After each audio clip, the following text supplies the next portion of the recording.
అన్ని పడుకోబెట్టారు. పడుకోబెట్టి వాళ్ళ నోట్లో ఏం వేస్తారు? పంచరత్నాలు వేస్తారు. అంటే బంగారం, వెండి, ముత్యము, నీలము, పగడం ఇవన్నీ వేస్తారు కదా! ఇవన్నీ ఏమవుతాయంట? విత్తనాల్లాగా అవుతాయంట. కిందేమున్నారు? ఋతుస్నానం చేసిన భార్యతో సమానం అయినప్పుడు భర్తతో సమానంగా ఈ రేతస్ కావాలి కదా! అలాగే ఏమవుతుంది?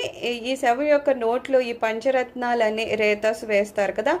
సో, అప్పుడు ఇతను దేనికి సమానమవుతున్నాడంట? చనిపోయినా సరే తన వంశాన్ని కొనసాగించుకుంటున్న వాడితో సమానమవుద్దంట. అసలు రైతు అంటే అతను రైతు చేసే పంట కేవలం ఏదో అతనికి డబ్బుల కోసమేమో కాదు. నిజానికి ఏమంటున్నారు?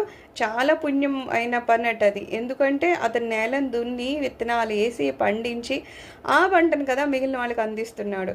సో అది కేవలం ఒక పనే కాదు, చాలా పుణ్యాన్ని సంపాదిస్తున్నాడు. అలాగే నేల మీద దర్బలు వేసి నువ్వులను జల్లి దాని మీద